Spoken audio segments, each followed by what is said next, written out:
Baik, bismillahirrahmanirrahim. Assalamualaikum warahmatullahi wabarakatuh. Jumpa lagi di channel Imso Fisik. Sebelumnya, bagaimana kabarnya? Semoga dalam keadaan sehat selalu ya. Baik, dalam kesempatan kali ini kita akan mempelajari tentang gerak lurus, yang di dalamnya tentang gerak lurus beraturan, gerak lurus berubah beraturan, meliputi juga unsur-unsur atau besaran yang ada di dalam gerak lurus itu sendiri. Langsung saja kita masuk ke video pembelajarannya.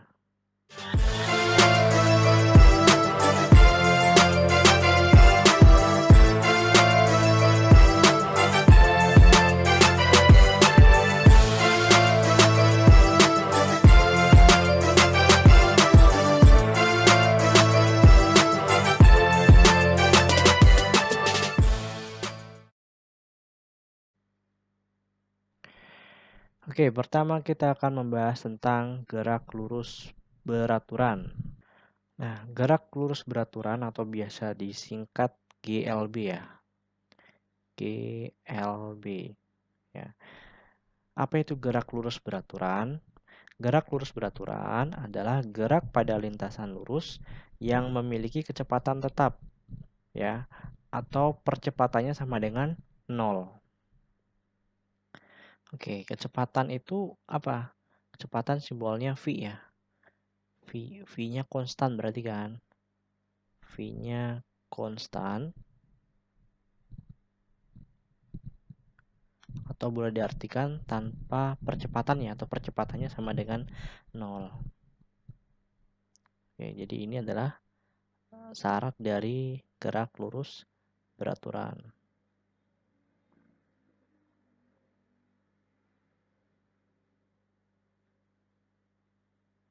Gerak lurus beraturan ini hanya memiliki satu persamaan saja, ya, di mana yang kita tahu ya S sama dengan V kali dengan T gitu ya. Ini pernah dipelajari kan kalian di materi IPA. Apa itu S, apa itu V, apa itu T? Seharusnya kalian masih ingat. Yaitu apa? S-nya jarak ya. Jarak. Atau boleh di sini nanti suatu saat dikatakan sebagai perpindahan juga boleh ya. Jarak atau perpindahan. Cuma bedanya kalau ini kan besaran skalar ya, ini besaran vektor. Oke. Dalam satuan apa? Meter ya. Kemudian V adalah kecepatan.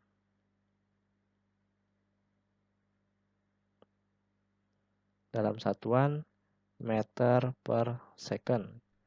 Dan T-nya sendiri adalah waktu ya, atau selang waktu dalam second. Adapun grafik untuk gerak lurus beraturan ya, untuk grafik geraknya nih ya, ingat-ingat nih. Jadi ada grafik gerak lurus beraturan nih ya. Yang pertama itu ya grafik S terhadap T ya. Grafik S terhadap T gitu kan. Nah, seperti apa grafiknya? Grafiknya seperti ini nih. Jadi yang vertikal biasanya dinyatakan sebagai jarak tempuhnya gitu ya. Ini T bisa dalam second atau jam ya. Dan ini adalah S. Karena dia semakin lama semakin jauh ya, semakin lama semakin jauh, maka grafiknya naik untuk S-nya. Oke. Seperti ini. Nah, kita anggap dia dari posisi 0 kan, semakin lama semakin jauh. Kemudian ada juga grafik VT ya. Grafik V terhadap T. Ya, sekarang yang vertikalnya adalah si V. V itu apa tadi? Kecepatan ya.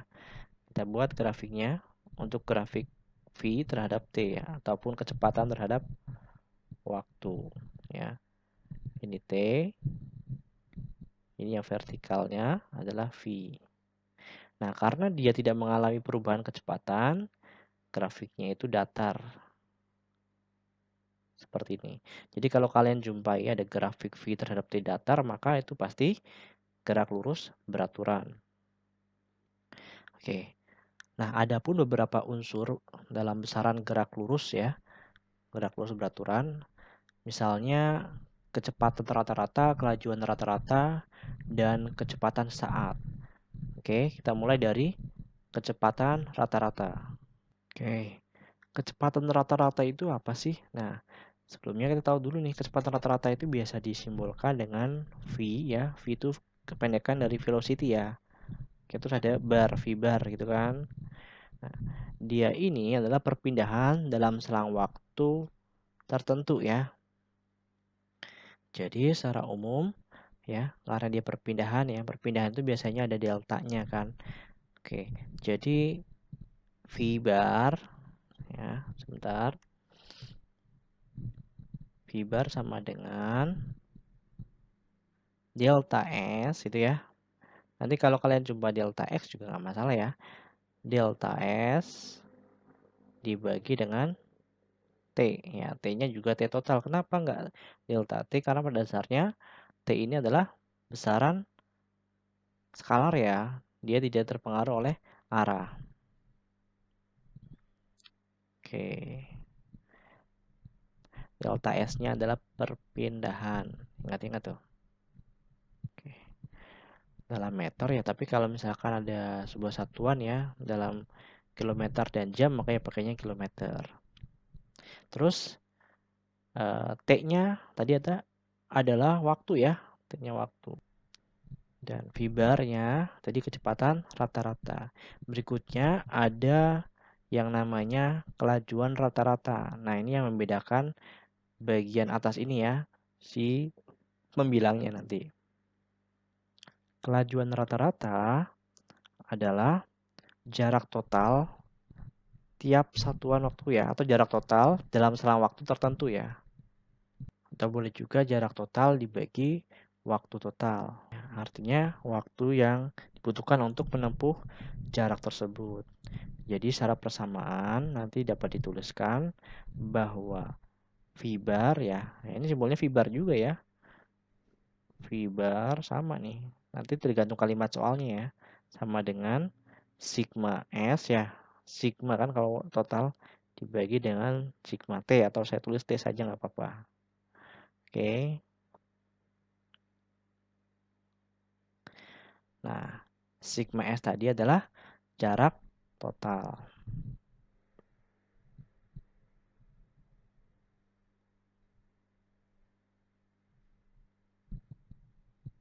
Dalam satuan apa?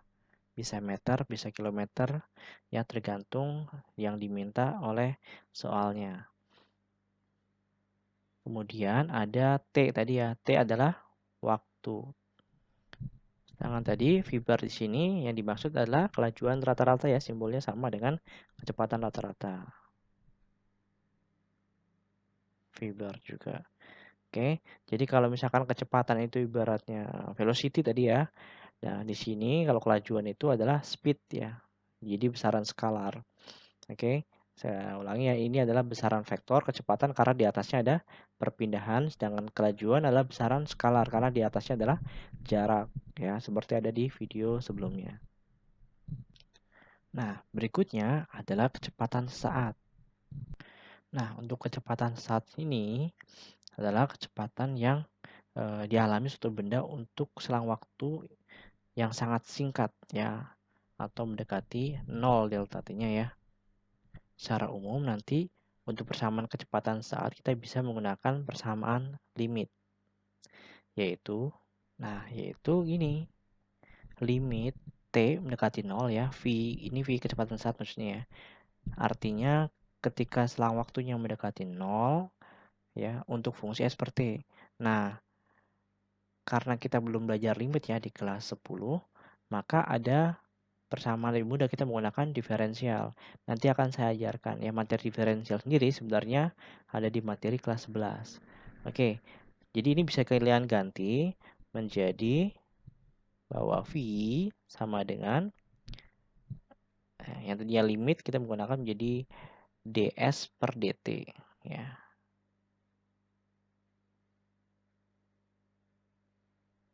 Oke. Nah, ini adalah diferensial S terhadap T, yaitu waktu. Nah, nanti akan saya ajarkan. Dan maksudnya apa sih dari besaran-besaran ini? Oke, sebelum saya menerangkan tentang turunan itu sendiri, saya akan menjelaskan beberapa fungsi gerak ya. Oke. Jadi, untuk fungsi gerak itu sendiri, ada yang paling atas atau paling tinggi adalah posisi ya. Tadi dia setara dengan jarak, setara dengan perpindahan. Kenapa? Karena dimensinya sama-sama L ya. Kemudian di bawahnya adalah kecepatan dan diturunkan lagi menjadi percepatan. Yang ini akan dibahas di gerak lurus beraturan. Gerak lurus berubah beraturan. Paling atas tadi apa? Posisi ya. Paling atas adalah posisi. Posisi tiap satuan waktu. Gitu ya. Kemudian di sini posisi itu simbolnya bisa S, bisa X, bebas ya. Misalkan saya simbolkan S deh, boleh ya. Ini S. Ya, kita misalkan X juga nggak masalah. Misalkan saya mau ganti nih dengan X nih karena dia lebih layak jadi X ya. Ini juga berarti kita ganti juga ya jadi X. Oke. Ini saya tulis. Ini X gitu ya. Ini juga harusnya X gitu ya. Oke. Ini saya ganti jadi X. Ups. Ini X. Kemudian di bawahnya adalah kecepatan. Oke.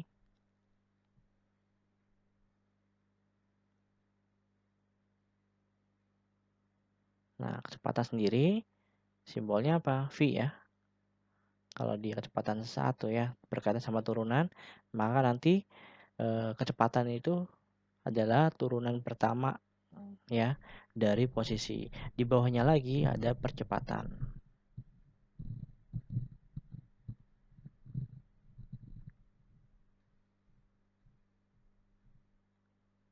Dalam satuan A.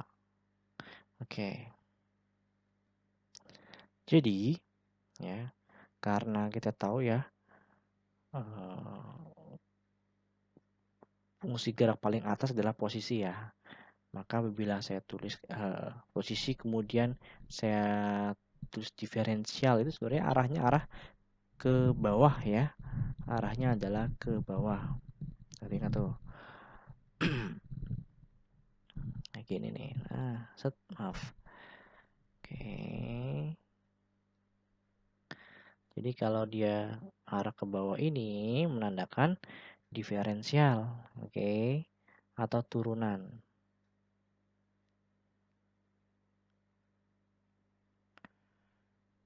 Diferensial itu ya. Oke. Ini juga sama dari kecepatan ketika ada arah tanda panah ya, diturunkan terhadap waktu, maka menjadi percepatan. Oke, ini saya tulisnya pakai turunan aja deh ya. Oke. Saya ganti pakai kata turunan. Arahnya dari paling atas posisi diturunkan terhadap waktu jadi kecepatan, dari kecepatan diturunkan terhadap waktu jadi percepatan. Nah, ada juga ketika menaikkan nilai fungsi geraknya ya. Arahnya berarti berkebalikan ya. Arahnya sekarang ke atas, misalkan dari percepatan nih saya jadikan jadi kecepatan.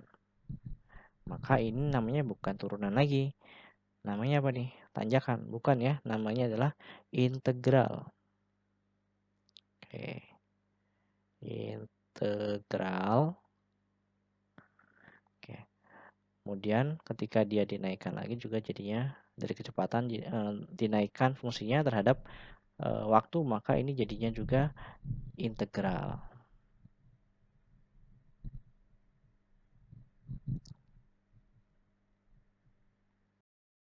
Kita akan memberikan contoh bagaimana sih turunan itu dan bagaimana integral ya. Misalkan gini, untuk turunan terlebih dahulu ya.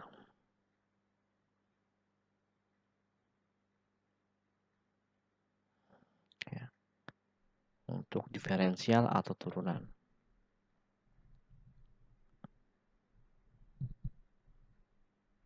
Misalnya nih ya, saya punya fungsi y gitu ya. Y sama dengan fungsi x ya. Ini berarti variabelnya kan x ya. Dimana bentuknya 4x pangkat 3 gitu ya. Plus 2x misalkan kayak gini. Nah, untuk mengetahui turunan dari fungsi y, turunan dari fungsi x ya, yaitu y tadi, maka caranya cukup mudah, yaitu tinggal kita turunkan pangkatnya menjadi pengali dari koefisien. Maka kita tulis turunan dari y terhadap x ya. Atau dapat ditulis juga gini, d fx gitu ya, terhadap x itu kan, karena variabel x, kita tulis 3, ini kan pangkatnya 3 nih, turun. Jadi pengali koefisien 3 kali 4. 3 kali 4 ya. X, nanti pangkat yang udah turun tadi dikurang 1. Berarti 3 dikurang 1. Nah, kemudian ada plus 2x. Plus 2x ini kan x pangkatnya 1 ya. Kalau nggak terlihat ini artinya pangkatnya 1. Maka cukup kita kurangi ya. 1 kurang 1, 0 ya. Bilangan yang dipangkatin 0 kan hasilnya 1. Otomatis tinggal variabelnya aja kita hilangin ya. Plus 2 gitu ya. Plus 2 kali 1 kan. Oke, 2 kali 1 berapa? 2. Paham ya? X itu 2x artinya x-nya pangkat 1. Jadi kalau 1 dikurang 1 berapa? Kan 0 ya. Jadi x pangkat 0. 2 kali x pangkat 0. Yang satunya turun kan jadi pengali 1 kali 2 kali x pangkat 0. Bilangan apapun kalau dipangkati 0 hasilnya 1 ya, kecuali 0 pangkat 0 ya. Nah, kita lanjutkan. Jadi berapa nih? 3 kali 4, 12. X pangkat 2 ya, 12x kuadrat plus 2. Gitu. Ini yang namanya turunan ya. Jadi ini turunannya y atau diferensial turunannya fungsi x ya. Kemudian kalau seandainya kita mau integral ya, misalkan dari persamaan ini deh ya. Saya kasih warna yang berbeda. Ya. Untuk integral, contoh integral.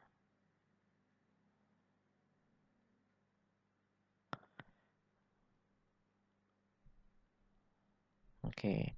Berarti yang tadi saya misalkan y aksen ya. Karena apa? Karena turunan itu biasanya simbolnya y aksen.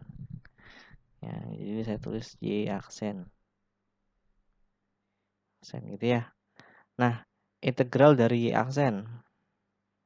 Jadi harusnya baliknya ke sini lagi kan, ke 4x pangkat 3 plus 2x. Ya, jadi kan penurunan dari sini mau dinaikkan lagi.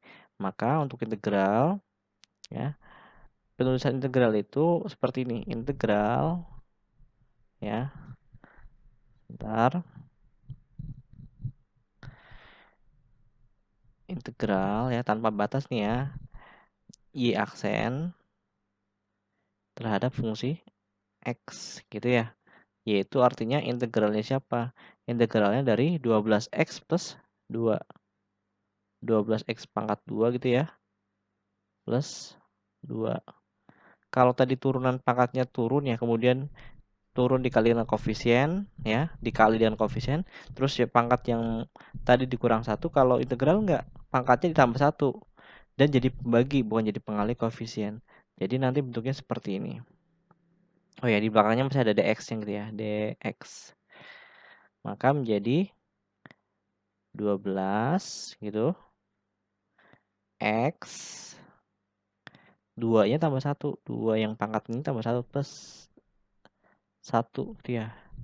2x plus 1 per tadinya kalau di turunan dikali ya. Ini 3 turun jadi kali, kemudian 3-nya kurang 1.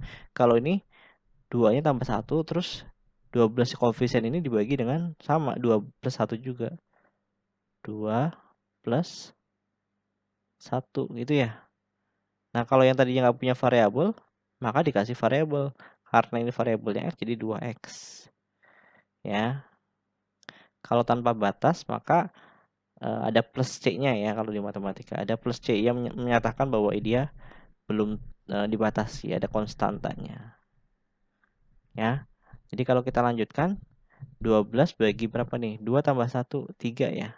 Saya lanjutkan sebelah sini.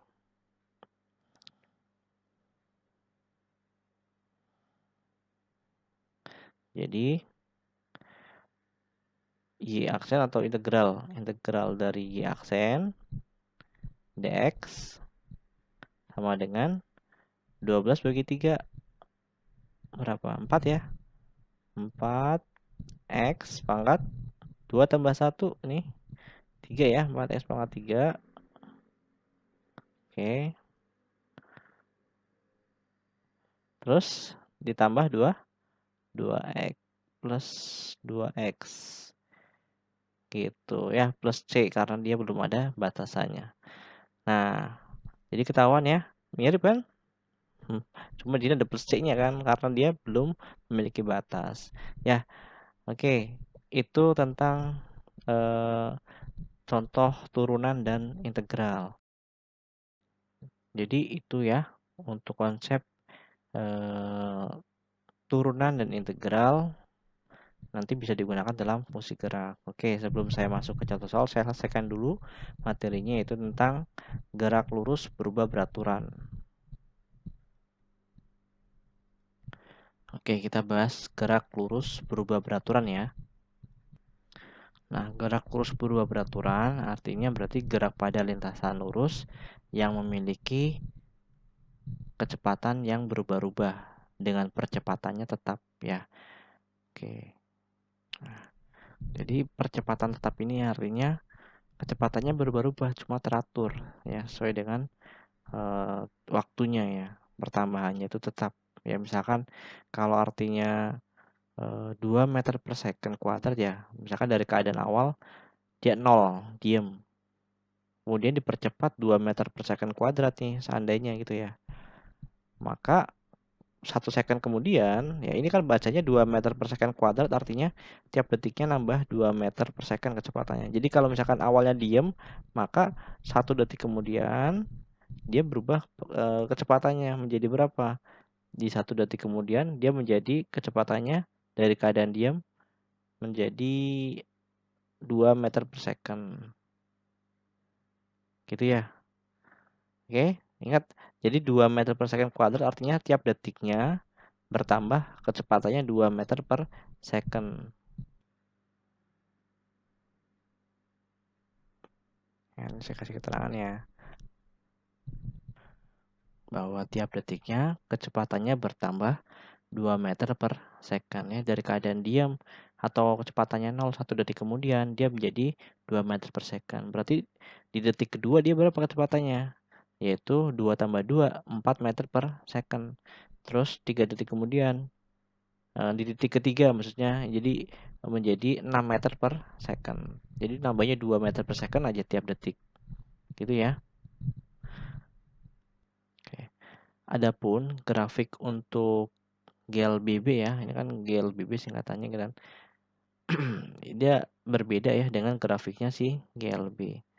Jadi untuk grafiknya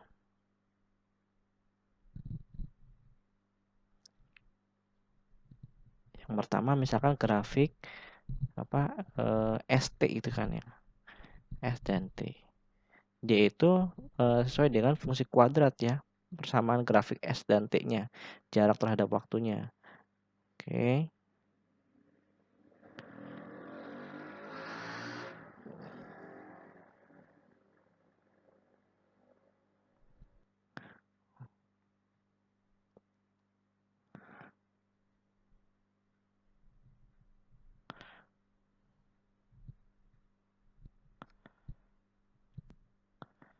Oke, bentar saya perbaiki dulu ya.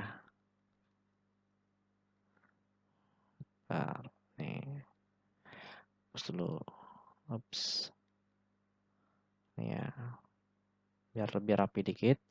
Jadi grafiknya grafik kayak fungsi Y ya, fungsi kuadrat. Seperti ini. Kalau seandainya dia dari jarak yang sudah diketahui ya, bukan dari nol misalkan kayak gini. Grafiknya berbentuk fungsi gitu kan. Pernah belajar kan fungsi kuadrat di SMP? Nah, kurang lebih gitu. Nah, jadi nggak garis bentuknya, nggak kayak gini ya. Ini kalau dia punya jarak awal dulu. Berikutnya, oh ya ini ingat yang sumbu Y-nya itu S ya. Ini adalah T. Untuk grafik VT ya, grafik VT terhadap T, maka model grafiknya itu tidak landai seperti grafik GLB. Ya, ini kan grafiknya landai nih. Lempeng ya. Ini V, ini T. Maka untuk GLBB ya, model grafik VT-nya dia seperti ini. Linear. Maaf. Ya, misalkan dia punya kecepatan awal deh, nggak dari nol. Boleh gambar kayak gini. Set. Atau boleh turun kayak gini juga boleh ya. Kalau dia diperlambat. Jadi kalau seandainya kalian nemu nih persamaan ataupun grafik gitu ya, grafiknya itu modelnya nggak seperti ini, tapi turun gitu kan. Oke, misalnya naik gini, ini grafik VT, terus dia turun naik gini. Nah, ini artinya dia mengalami perlambatan ya. Jadi semakin lama dia bisa semakin pelan dan sampai dengan berhenti gitu ya. Ini dipercepat yang naik, ini diperlambat. Itu tentang grafik dari GLBB. Adapun 3 persamaan wajib di GLBB yang harus kalian hafal ya. Oke, ingat-ingat nih. Ada persamaan yang pertama, VT ya, sama dengan V0 ya, kecepatan awal, plus minus ya, A kali T. A kali T. Ada juga persamaan kedua nih, yaitu VT kuadrat sama dengan V0 kuadrat plus 2AS. Kemudian ada persamaan S sama dengan V0 kali T plus minus setengah AT kuadrat. A kali T dikuadratin. Ini persamaan yang wajib kalian hafal ya. Oke. Nah, tadi kan udah saya jelaskan ya, V itu apa. Nah, kalau di sini ada VT, ada V0. VT itu artinya kecepatan akhir atau kecepatan pada saat tertentu. Kemudian A itu apa tadi? A itu adalah percepatan ya. A itu percepatan nih. A itu percepatan yang menyatakan tiap detiknya kecepatannya bertambah ya. Tergantung soalnya bertambahnya berapa ya, bebas. Kemudian S itu apa tadi? Jarak ya. T itu waktu. Oke. Jadi itu pembahasan tentang GLB dan GLBB ya. Nanti kita masuk biar lebih paham lagi ke contoh soalnya di video berikutnya. Terima kasih. Wassalamualaikum warahmatullahi wabarakatuh.